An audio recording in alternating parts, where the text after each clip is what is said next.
I'm bored. Let's watch Yellowflash. All right, so the title of this video is Flop.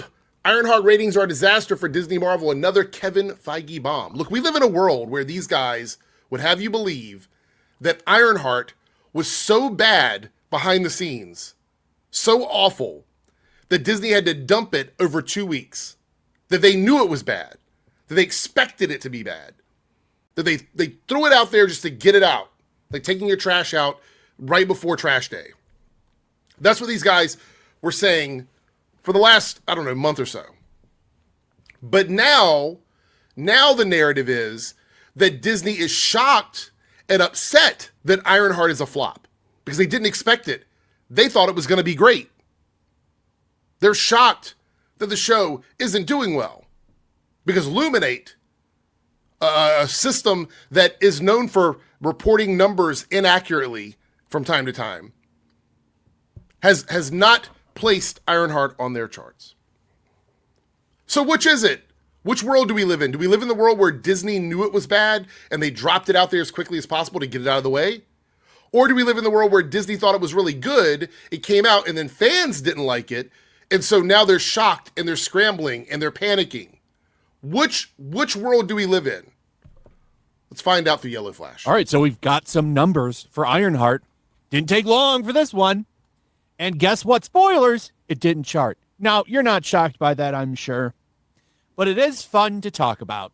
So I want to just point out when it comes to charting, and I'm going to say this anytime they talk about this, when you have a show that is brand new with very little episodes and seasons, it is like incredibly difficult for that show to get into the charts. If you look at the charts, you'll see that it is dominated by shows that have 6, 7, 8, 9, 10 seasons of TV.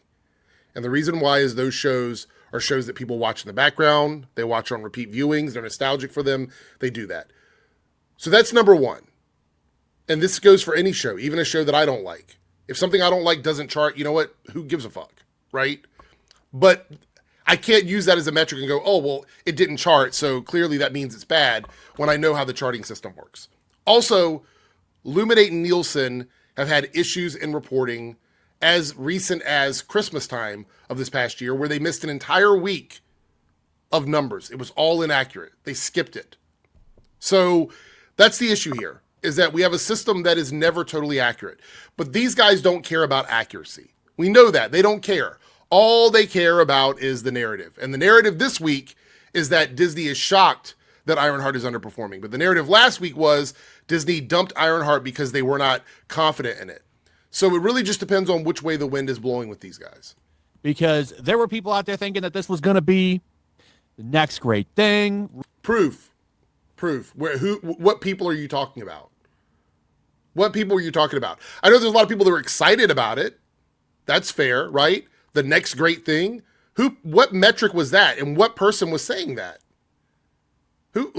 What group of people were saying that like Ironheart was going to be the next great thing?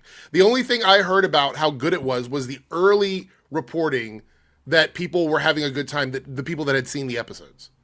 And that it was one of the best things that Marvel had put out in recent times, which is something that you guys should appreciate because you said that everything Marvel does is shit. So if somebody is saying that it's one of the best things that Marvel has put out recently, that's a positive, right? Because everything else has been so bad. But the next great, we're talking 10 out of 10 perfect. I don't know if I saw like a massive amount of people saying that. Not personally. But you're not showing any sources either. So I don't even know if it's important to try and debunk this because you're not proving it. Riri's totally going to replace Iron Man. This is exactly what the fans have needed and want. No, you guys were the ones that said Riri was going to replace Iron Man. That's your community. I've done videos on that. I know for a fact. You guys were the ones that were pushing the narrative that Riri was going to place Iron Man. I don't think the fans were saying that. No, that wasn't the case. Just like with the comic book, nobody cared. Nobody watched this, just like nobody read that book. Well, the book sold over 40,000 copies, which isn't like record-breaking, but that's a pretty good first issue. There's pretty good numbers for a first issue. By the way, how's your comic book doing? I see you scraped and clawed your way over that 100,000 goal? You scraped and clawed your way over 100,000, so you can save face. But by that metric, nobody wants your book either, right? Right? that they're still trying to push, by the way. I also want to point out that a comic book being successful does not have any correlation with them wanting to make a TV show or a movie about it. They've taken like little known characters and made them very successful. So I'm not really sure what that even means. Valiant Renegade, just to be very clear, Ironheart didn't chart this week on Illuminate's top 10, even with 2.5 hours of runtime. That's right, because they dropped 3 episodes of the show day one, and they're going to drop the next batch, the final 3, I think pretty soon this week. I don't remember the exact date that it drops. I think it drops Tuesday. You're going to shit on it, but you don't even know when it comes out. Okay. You know what's interesting to me is these guys claim that they don't like watching stuff like this, but then they make triple the amount of videos about something versus the runtime of something. That's the crazy thing. Like a 2-hour movie, if you make more than 8 15-minute videos, you've already gone beyond the amount of time you spent sitting and watching that movie. And let's not even talk about the amount of videos these guys have made about stuff they don't like. That's the crazy part. I'm in no rush to watch it, so I'll get around to it. I watched these 3 before Flashcast on Saturday. They're awful. Right, but you're going to make more videos about it than the length of time of the series itself, when you could be investing that into stuff that you actually give a shit about. But we know that YouTube monetizes outrage. It's much more profitable on YouTube than anything else. They're not good. They've barely changed the character from her comic book version, which was never a big hit. It was foolish of them to think they could just take that character as she was in the books and make that translate and work. It's really interesting. Just a quick cheat sheet on how different Riri is from the comics to live action. In the comics, she's 15. In the MCU, she's between 19 and 20. Her origin story was self-built from scrap armor in the comics, whereas in the MCU, it's an MIT project enhanced by Wakanda at one point. Her mentor in the comics is an AI version of Tony Stark. In the MCU, not really. She doesn't really have a mentor. I guess you could say Shuri would have been the mentor, but not really. She doesn't really have that one figure yet. In the comics, she's quiet, intense, self-doubting. But in the MCU, she's confident, cocky, funny, extroverted. In the comics, she has personal grief with a hero's journey, whereas in the MCU, she starts out, we meet her in like a Wakandan Atlantis conflict battle. That's where we meet the character. So not exactly like the one from the comics, but say less, Flash. At least with Ms. Marvel, they made some good changes when they brought her to the MCU. Oh, the Miss Marvel retcon narrative here is crazy. It's crazy. You guys hated Miss Marvel, but now you're going to use Miss Marvel up against Riri for what reason? What's the reason why? I mean, I could speculate a little bit. Should I speculate? I mean, one's darker than the other one. So that's a little bit of speculation for you, but you can surmise whatever you want in the comments. As much as I'm not a fan of that character either, at least they did some work to try to make her better, which they did. I think her powers are better in the MCU. Her origin, just being a mutant. So do you want comic fidelity or not? The next time you hear Yellowflash complain that something has changed from comics to live action, just remember he said this. Remember he said this, because now he's advocating for MCU to change a character like Ms. Marvel drastically in their power set and their origin story. And someone like Riri, who he claims is just like the comics, even though she's not, he's not a fan of that. Just remember that next time he complains about fidelity in characters and race swapping and all that. Just remember that. Is better compared to how they were doing that, where she was an Inhuman. And they, of course, followed suit in the comics. But anyway, this show is a failure. Oh, and Cosmic Book News. It's pretty obvious that Marvel realized this eventually, and that's why they sat on the show for years and never put. So here we go. We're 2 minutes and 30 seconds into a video where you're making it seem like it's shocking that a show underperformed for Marvel, but now you're saying that they sat on the show for 2 years and they did that because they knew it wasn't good. When we know for sure that the delay in the show had to do with all the strikes and all the things that happened in Hollywood with the directors and the writers and actors and everything. That's already been uncovered. We've talked about this before. But see, you've got conflicting brain cells in this video. It out, and that's also why you got 3 episodes on the drop, and you're going to get 3 more this week, and then it's done. People will make fun of this for another week, probably, because, I mean, there's 3 more episodes to review, so that's, for a lot of people, 3 more videos. So a lot of people will talk about that, and we'll all have our laughs, and then the show will fade off, just like Echo, just like Hawkeye, just like Miss Marvel. Except it hasn't. You guys constantly talk about it. Like, seriously, when people say someone constantly talks about something, usually that's hyperbole. This is not hyperbole. You guys bring it up all the time. Anytime a new Marvel project comes out, you bring up one of the previous ones. You just brought up Miss Marvel. You just brought it up in comparison to Ironheart. You just brought up Echo in one of your previous videos. So you still talk about them. You don't forget about them. You remember them. You keep saying these are not memorable and that nobody remembers these things, but you guys bring them up in your videos. You bring them up more than people that are fans of them, which goes to show that you guys are still thinking about them, as well as people that enjoyed them. And no one will be talking about it again. But they knew Fantastic Four was right around the corner. That's why I'm surprised they didn't wait to put this out. Why they didn't wait until maybe after Fantastic Four, or hell, they should have dropped this a little bit earlier in the year. Here goes the Flash logic, right? So he is suggesting that they should have put out something that he perceives as negative after they go on a high with Fantastic Four. Think about this from a business perspective. And I'm not saying Ironheart is bad. I enjoyed the first 3 episodes. I think it's a really good series, right? But from his perspective, Ironheart is bad.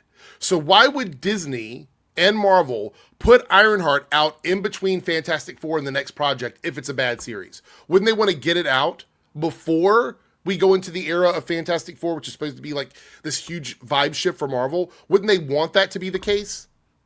So why would they put this out after that? That makes no sense whatsoever. But that's his narrative here. This is why he should never run any companies. He should never be, like, I don't think he ever will, but he should never be running Marvel or Disney or DC or Pixar or Star Wars. Like, he should never have anything to say about any of this stuff because he doesn't make any sense. Why would you put out something that you think is such a huge stinker after a successful movie? Think about that for a second. Just to kind of get it out of the way of the Fantastic Four. I don't know what they were thinking with this, but I don't know what they were thinking when they decided to speed rush this character onto television. But they didn't speed rush the character. As you've said, they sat on this show for a long time, so it wasn't speed rush to TV. They had a lot of time in post-production to do what they wanted to do. And even if they wanted to do reshoots or something like that, they could have done that. So they had plenty of time. It wasn't speed rushed. A character nobody asked for. Again, hyperbole. So we get our first indication of whether Ironheart is a success, and it appears to be another bomb from Kevin Feige. Yeah, he needs to go. We need new blood at Marvel. This... Y'all are stupid. They don't understand how any of this works. This was made 3 years ago, right? I think it finished production 2.5 years ago. This was back and this was mandated through the previous regime at Disney, which they've already established was not good for Disney. Daredevil, Born Again, was a glimpse of the direction they're going. So this being dropped now, if it was already a perceived failure by Disney, but calling for Kevin Feige to be fired is crazy. It's crazy, guys. This guy has made stinker after stinker after stinker since Endgame, and Endgame was kind of a stinker. Yeah, the guy who has made the most profitable franchise in the world, in all of history, worth billions and billions and tens of billions of dollars, above the second highest franchise. That guy needs to be fired. Just like Kathleen Kennedy needs to be fired, even though she made a $1 billion trilogy for Star Wars. Again, these guys don't need to be anywhere near business. Really look back at it. Endgame was okay, but there was a lot of problems in Endgame. It's just nowhere near the quality level of Infinity War. Infinity War is a fantastic movie. Endgame is okay. And then after Endgame, it's just been nothing other than Deadpool and Wolverine, okay, and Spider-Man No Way Home. Mm-hmm. I haven't really liked anything from Marvel. Let me look at the numbers quickly after Endgame, and I'm going to read off all the ones that did extremely well post Endgame. So we have 12 movies that came out post Endgame, and let's read through all of the ones that overperformed or did really well. So we have Spider-Man: No Way Home at 1.92 billion, Deadpool and Wolverine at 1.3, Doctor Strange: Multiverse of Madness 950 million, Guardians of the Galaxy Volume 3 846 million. Black Panther: Wakanda Forever at 859 million, Thor: Love and Thunder at 760.9 million. So that's 6 of the 12 that all vastly overperformed. And the 2 at the top did over $1 billion, one of them doing almost $2 billion. And then we come down here and we look at the ones that underperformed, which would have been Captain America: Brave New World at 415 million, underperformed, didn't flop. Shang-Chi: Legend of Ten Rings, 432 million, was a COVID-ish release. So that number was expected to be lower anyway. Ant-Man and the Wasp: Quantumania at 463 million. This one I would say underperformed and was probably the biggest shocking failure in terms of like what they wanted from Marvel at that time. Eternals at 402 million. Again, a movie that I think was really strong, but came out, released at a bad time. Black Widow, another bad release strategy at 380 million. And Thunderbolts is still climbing. We don't know the final numbers on Thunderbolts right now. It's still in theaters in some places, so we'll wait on that one. But that means half of the 12 things that have been released since Endgame have done extremely well. 2 of them well exceeding expectations. And some of the other ones just getting to that mark where they made their budget back. So I don't really know what he's talking about here. Yeah, we're not seeing these big billion-dollar numbers, but some of those numbers, if you look in the back half of that list, are skewed by COVID or weird releases that Marvel and Disney tried during the time when theaters were not fully open again. So I don't think it's a very fair assessment to count at least 3 or 4 of those movies in that list as a metric of quality based on sales, which I don't think that's fair anyway in general to base quality on sales. But even if you're arguing that, a few of the ones in that list should not be calculated. Honest. There were some things that could have been great. WandaVision could have been a fantastic show. And by the way, big spoiler, I don't think anybody cares. Mephisto is going to be in Ironheart. Why the hell Mephisto was not the villain of WandaVision will forever baffle me. Because they wanted Agatha to be the villain. Agatha went on to have a very successful spinoff series. So I think they made the right choice. If you were ever going to bring that character in, there was the perfect outlet to do it outside of, the obvious Ghost Rider show, but you still could have introduced him there. That'd have been great. Nope. Instead, we got Agatha all along, which ended up being really well received. The show is absent from well received series. Agatha all along, well received, so good they might even get another season of a show with Agatha in it because people love her so much. You jumped over that one. You didn't even mention that. But sure, Mephisto, right? We sacrifice Agatha for Mephisto. Sounds legit. Illuminate's viewership charts for the first week. The 3 episodes were dropped. Illuminate film and TV streaming viewership is owned by Eldritch Industries. Okay, he's just going to kind of keep going on. Look, the reality is that these guys can't even keep their narratives together. They can't even keep it together in one video where they're talking about 2 different narratives that they've created. Did Disney know that it was a stinker and it sat on it for 2 years before dumping it all as quickly as possible because they had no faith in it? Or did Disney fast track it, like he said, fast track it to TV over 2.5 years' time? That's a third narrative. That's a new one. Hadn't heard that one before. Or should Disney fire Kevin Feige because now a show that came out that they thought was going to be the greatest show of all time ended up not being the greatest show of all time because the Illuminate charts didn't show it as tracking well with numbers that have been proven to be wrong in the past. 3 conflicting ideas going on here in Yellowflash's video, and I can't say that I'm shocked at all. The Ironheart hate is pretty crazy because, again, they don't have a lot on the horizon. We talked about this earlier this year. We're reaching the end of that line. They're going to have to start, manufacturing hate over random things that are not super popular. Is it going to be... what comes out in August? Nothing comes out in August. So the only thing they have are the upcoming movies that we've already discussed, like Superman, Jurassic World, Fantastic Four. And what happens if those end up being well received? What happens if both Superman and Fantastic Four and it being well received. What are they going to do? They're going to do the same thing they do with Ironheart here, where the fans of Ironheart of the series have said they enjoyed it. They try to find other things to look at, to bark at, to complain about. I don't know. Yellowflash is an idiot. Look, if you're catching me for the first, second, third time, and you've been watching my content and you're not subscribed, please subscribe and let YouTube know that we're in the algorithm together. Leave me a like down below and leave a comment under this video if you have any thoughts and opinions on this and the narrative crafting of Yellowflash and the rest of the losers in the grifty space here on YouTube. See you in the next video.